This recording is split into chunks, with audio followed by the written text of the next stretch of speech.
Welcome back to Around the Block with GoodBlock. I'm your host, Sean, and I'm here today with CJ and a guest from the UX Network, also the Antelope Coalition, Gnome. Gnome is, just as a little bit of an intro, has been in the Antelope, aka EO-based blockchain space since the beginning of blockchain time almost, and he has done some tremendous things with a number of different Antelope chains, but one of the things that he's working on now is the Antelope IBC, which is about to go live and will have a significant impact on all of these chains. So we're very excited to have you here today, Guillaume.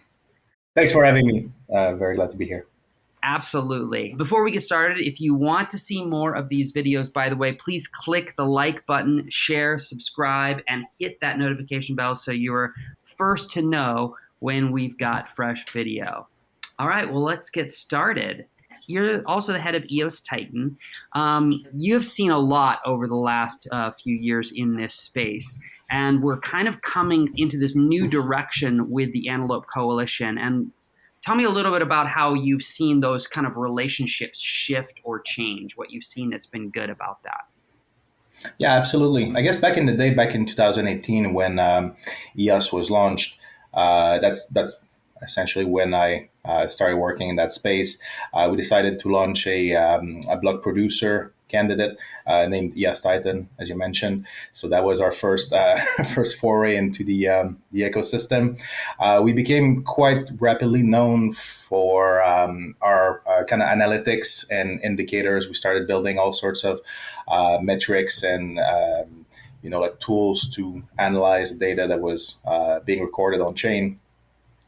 And people started sharing our charts and our various dashboards, and that's how we kind of became known in the space. Eventually, we started working with other entities in the ecosystem, namely Origin, which is a kind of an investment bank, crypto investment bank. We started working together. We also launched UX Network a little bit later. We'll talk about that in a minute. And we've been working in general on a number of initiatives to help develop the code base, the core code base of what is now Antelope. Used to be called ESIO, but newer version is called Antelope. So among the most probably exciting things that we've been working on lately, there's definitely IBC, inter-blockchain communication, which is finally in the process of going live. We're quite literally these days finishing up the deployment. We've already had a few days ago, like the first transaction between EOS mainnet and UX Network, and we will soon be completing the deployment so that now Telos and Wax are also able to communicate with IBC via IBC with the other chains. So that's pretty much my focus these days. This and I guess what's been called faster finality or instant finality, which is an upgrade to the consensus model of Antelope chains that will enable, amongst other things, that will enable a much shorter time to finality.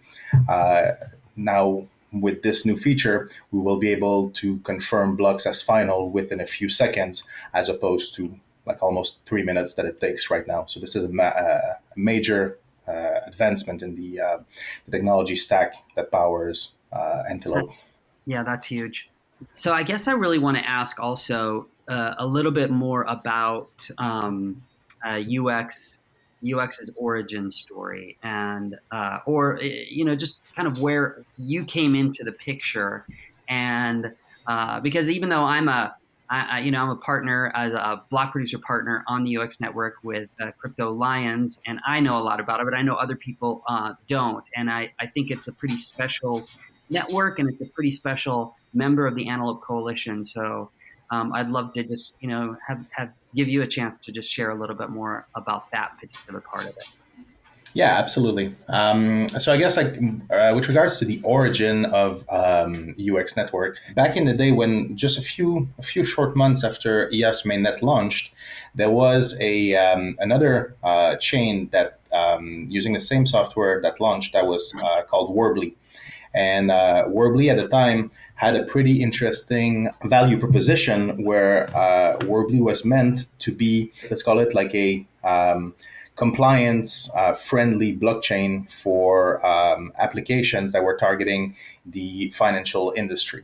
So as I'm sure a lot of people know, when it comes to operating various financial service like software applications, there's a compliance or regulatory burden that needs to be addressed, and operators that perform activities in that sector have to comply with certain regulations depending on their jurisdictions of incorporation, as well as the jurisdiction of their customers. So, of course, one of the things that was quite interesting about Warbly is that they had that vision to implement these requirements, if you want, at the chain level that would now allow all users and applications to be essentially whitelisted by default to be in compliance, or at least like to have the tools to be compliant with any of these regulations in these jurisdictions. So that, from my perspective, coming from the let's call it like the financial industry, I've been working even in my pre-crypto days. Yeah. I was working in the financial sector. I immediately saw that there was something that was quite interesting there with the philosophy. At the time when when I became aware of Warbly, unfortunately at the time, Warbly had already selected all of its block producers, and had a pretty long list of also standby block producers that were just like there and ready to go on a minute's notice, but they were essentially like just kind of backups. So we ended up with TS Titan becoming one of these standby block producers, and we started working on a few things in the Warbly ecosystem, including an overhaul of the resource model, adding profiling tools for performance of block producers, adding things like Delphi Oracle, which is our Oracle our original Oracle solution, and so on and so forth. And at some point, as our corporate strategy started taking form with Darren and Origin, we realized that there were a number of things that we would need in addition to what was already offered by Warbly on the layer one. So we decided at that point that we would need a separate chain to perform these, to essentially like have these features.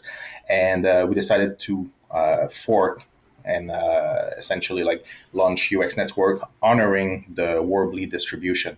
So essentially everyone that was already on Warbly, we would recognize their stake on UX Network as we launch, so that it would be kind of similar to some other forks that took place in the history of the blockchain industry. For example, when Bitcoin Cash forked out of Bitcoin, anyone that held a Bitcoin balance at that point in time also had a Bitcoin balance on Bitcoin Cash. And same with Ethereum and Ethereum Classic, and there's many other examples. So we did pretty much the same thing. We took a snapshot of the Warbly balances at that point in time, and then we honored that snapshot as the initial distribution of UX. Now, there's a number of features, I guess, that are quite interesting in UX Network that nobody else has in the Antelope ecosystem, and I would argue some of them nobody has in the broader crypto system. One that's quite interesting, in my opinion, is what we call like the true immutability of smart contracts. So as people know, in Antelope by default, the ESIO account, when controlled that is controlled by the block producers, has a kind of unlimited power. They can override smart contracts. They can change keys to accounts and things of the sort. This is a pretty drastic break, let's say, with the typical code is law that applies in most of these blockchain ecosystems. If you look at Ethereum and Bitcoin, for example, this code is law is taken very seriously, and there's no such thing as a mutable contract. People have been able in Ethereum to kind of change a few things, like to be able to kind of achieve some degree of mutability afterwards.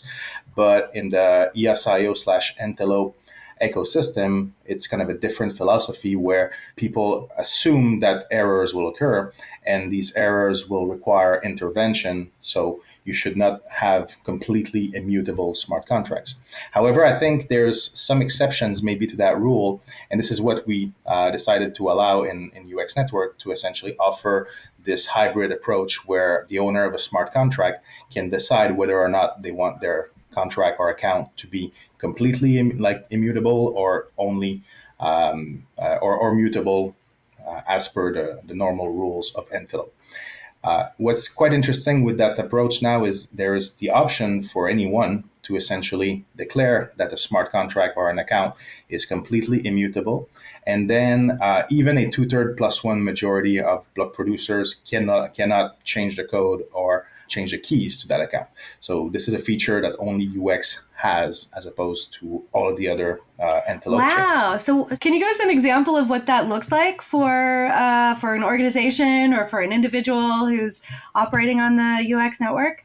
Yeah, absolutely. I mean, before I dig too deep in this, there's one thing that I believe is that we're still at the very, very early stages of this new industry of the let's call it like blockchain / smart contracts.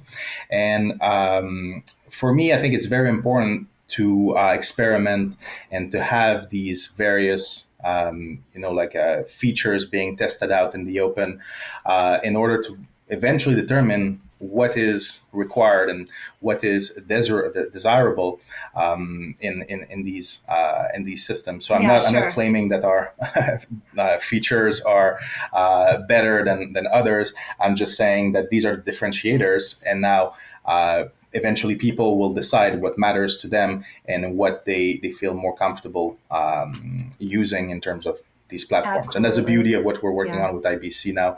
We can move from one ecosystem to the next quite easily.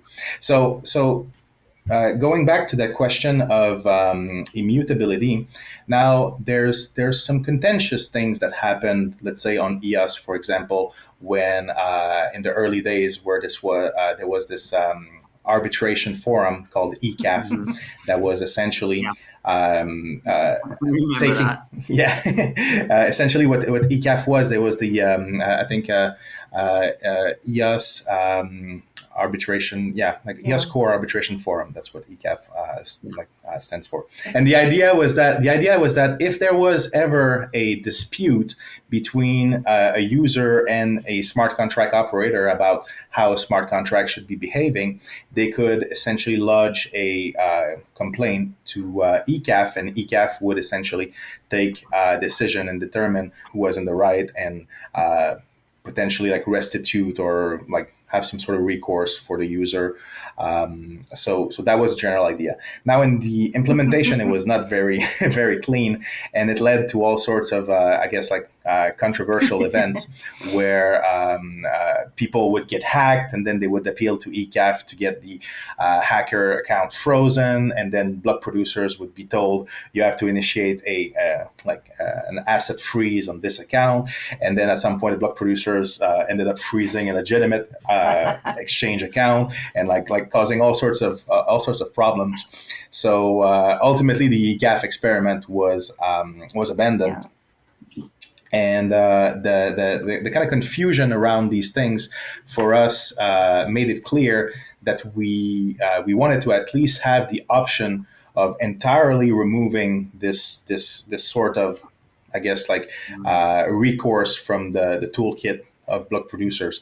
At the end of the day, at least one class of users of these blockchains cares very much about this immutability, about decentralization, about property rights, and so on and so forth. So we wanted to make sure that on UX Network, it would be possible to achieve the same kind of properties that you see on Bitcoin or Ethereum, where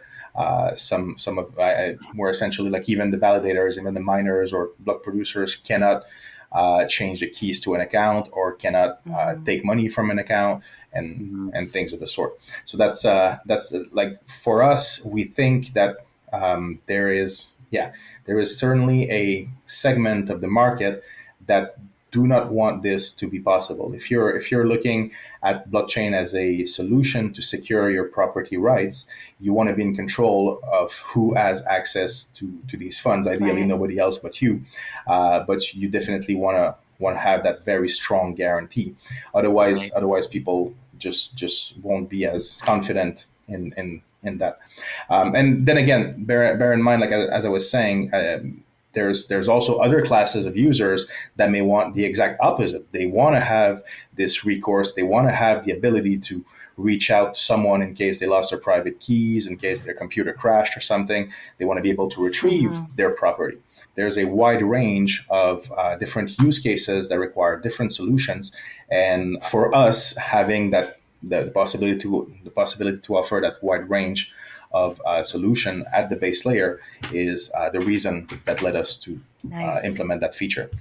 I think it's a pretty attractive feature, and just the fact that it's available for a developer to implement, I think is fantastic. Yeah, it's a best of both worlds. That's kind of always the way we try to develop things.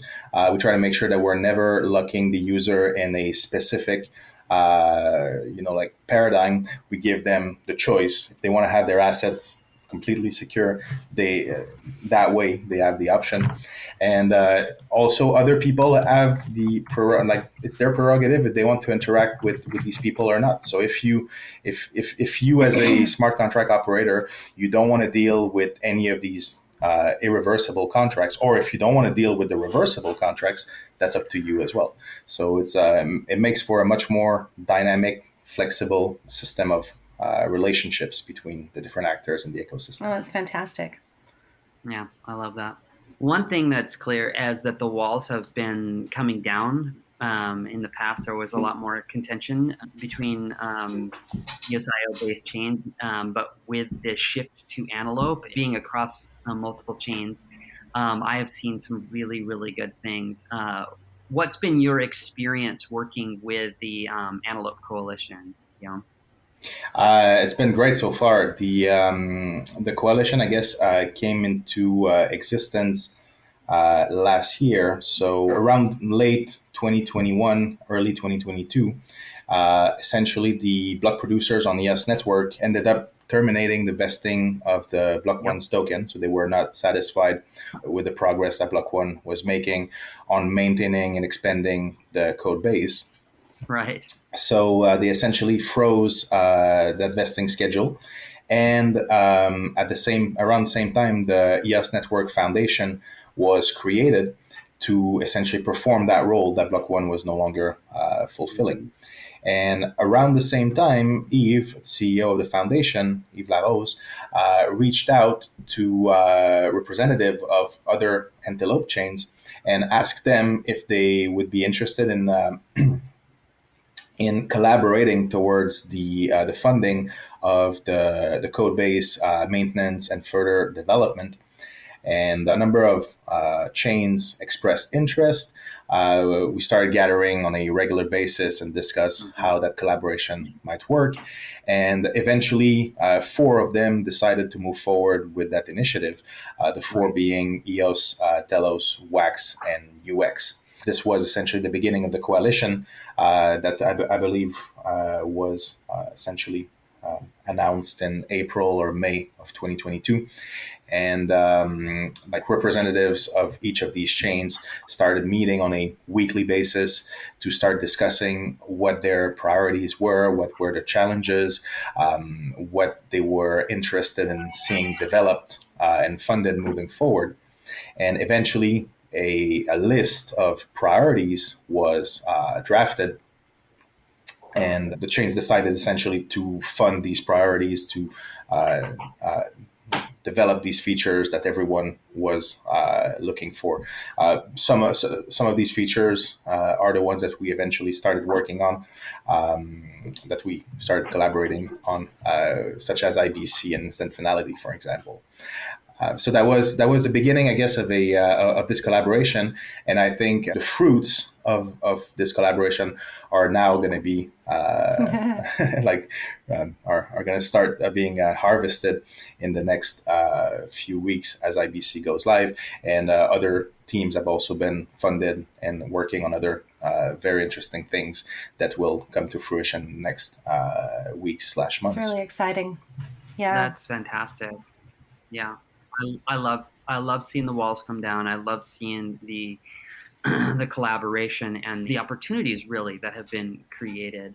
As you have seen these different opportunities, uh, what do you see as something that or what maybe more? It's more less than what you see than maybe what you hope for. I'd love to hear about what you're hoping to see in the next 6 months, not just for Antelope, but also for UX. Mm-hmm. The first priority, of course, as Block One was kind of removed from the equation, was to let's say like stabilize the code base. So that was the first thing that the coalition had to do, and the ENF took the lead on that one. So it was essentially to kind of catch up with what needed to be done to get back to a stable version on which we can now resume building. So that was that was a major milestone that was achieved with the release of Leap. Now Leap is community owned and no longer owned by Block One. Essentially, like now the community has its own set of GitHub repository, has its own documentation, and has its own essentially like code base moving forward. So that was a massive event in the history of ESIO/Antelope, which has been dubbed the EOS Independence Day at the time. So that was quite apt as a name. Yeah. And now, of course, that now opens the door for what the future may bring. So, for example, among the things that we're working on, as I was mentioning earlier, with IBC and instant finality, now we're opening the door to a massive horizontal parallel scaling of these chains. Not only can we have all of these chains communicating between them, the chains can now will have the ability now to also spawn like replicas of themselves, parallel side chains, if you want, that will increase throughput, will increase like RAM capabilities, will increase the flexibility in their governance, and so on and so forth. So really, when we were promised several years ago by Block One, like millions of transactions per second, now it's finally going to be a reality. We're going to be able to do it.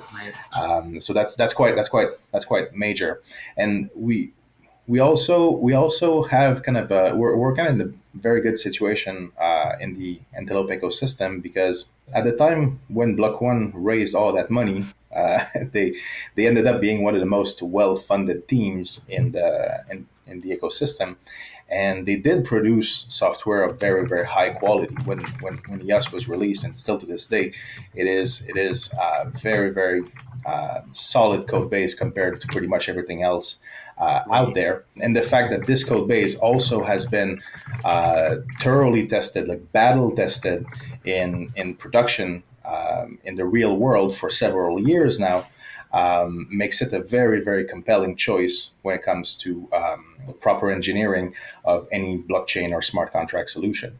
So whenever you compare the code base of Antelope with the code base of other ecosystems, it's always night and day. Like the ecosystem in Antelope has much more solid foundation that can support what I see as enterprise software. Ethereum is like, sure, it's worth a lot of money, and they've done great things in terms of at the time innovation and whatnot. But it's very clear to anyone who's serious that this cannot be the platform that will bring crypto to the masses. It's just it just doesn't work. It doesn't work well enough for that. So what we have with Antelope, we have actually a chance to build these things that I can envision, that I can see would be required for mass adoption to occur. Like if you want a billion people plus to be using these technologies have to be built in a way that scales. Yeah. And this one here, this particular software platform actually has all of that very high level engineering that allows for that infinite scalability. So for me, what comes next after all of that stuff? I think we're gonna see massive innovation when it comes to distributed smart contracts and cross-chain applications. The IBC primitives that we're building allow for any chain to be able to prove some action took place on it to another blockchain, and then you can construct much more advanced systems on top of that can lead to interchain governance, that can lead to temporary chains that are only used for specific events or specific games. For example, like you in the GameFi industry, for example, you have your video game where you have like some sort of battle taking place in some arena or something. You can have that entire battle, the instance of the battle being run on a specific chain just for a temporary purpose. And once it's done, the consequence, like whoever won, whoever got experience or items or whatever, that is ported back to the chain, but the rest you can safely discard. There's just so many things you can do with this. It's pretty much unlimited, the potential. Like any action now can be proven to any other chain, so you can distribute any application in whatever way you see fit. Everything can become multi-chain very easily, and I don't think we can even start to imagine all that will be built on technology like that. I love it.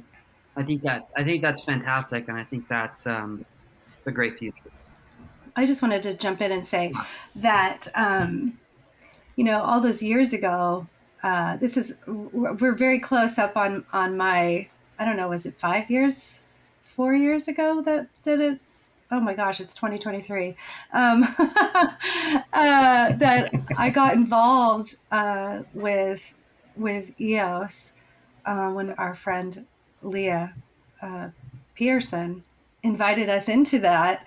And so much of it was this like dreamy, idealistic, we're gonna, community driven, all this stuff. And it took so much longer than we were expecting.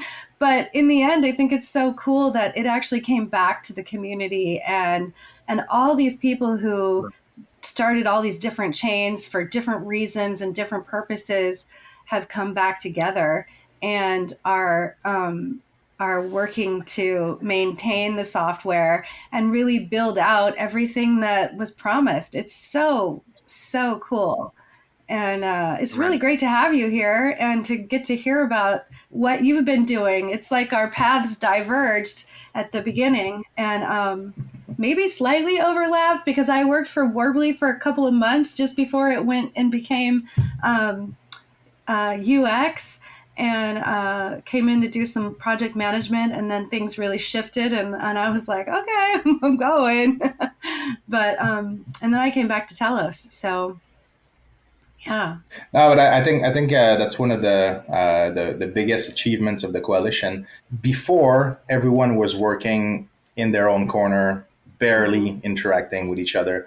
I had no idea what was happening on Telos or Wax or even EOS. Yeah. I was just focusing on UX. But now with the coalition coming together, first of all, it gave an opportunity to kind of get back together and kind of discuss what we were up to and where we see this whole ecosystem going. And it gave a number of, I guess, financial incentives as well, because now as we are moving forward, we're sharing in the cost of development, we're sharing expertise and talent across chains. So everything that kind of that unites us now is essentially being bolstered by by these initiatives, because instead of each reinventing the wheel in our own corner, we can pool our resources to do it more efficiently and actually innovate on our differentiators, on what on our core strategies and core visions. So sharing the burden where for what's common between us, and accelerating the pace at which we can innovate and we can implement our respective strategies. I think that speaks to the vision of the different leaderships of Wax, of Telos with Douglas and the Telos Foundation, and it speaks to you and to Darren and to Eves and that crew, because there was like right at the very beginning, before the coalition sort of formed, there was this like, I don't know about those guys over there. Yeah. But there was this like, I'm not sure. And then all of a sudden, everyone was like, wait a second, what's the harm in having the conversation? Let's just step into this, because each one of those groups of people all do actually have the best interest of the network in mind. So they were like, okay, I will have that conversation, but and then all of a sudden, that was a good conversation. Yeah, exactly. No, and I think IBC was a perfect project to also bring it all together, because on top of this intention of all like sharing and communicating and whatnot, we're backing it by an actual software implementation that actually connects these chains for real, not just in principle, but like in reality.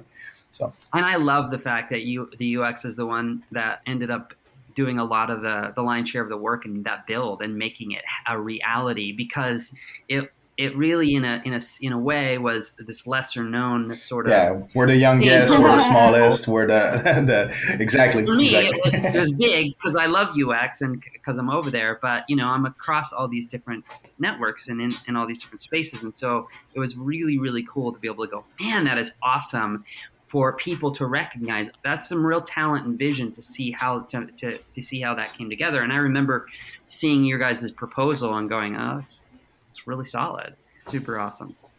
Well, it certainly has been great having you here and getting a lot of this, a little bit of history and a little bit of vision of the future as we have looked at how this is all coming together and how it can continue to come together, as far as IBC and the Antelope Coalition and the potential future growth for UX. Yeah, we're going to have you come back and tell us more about UX.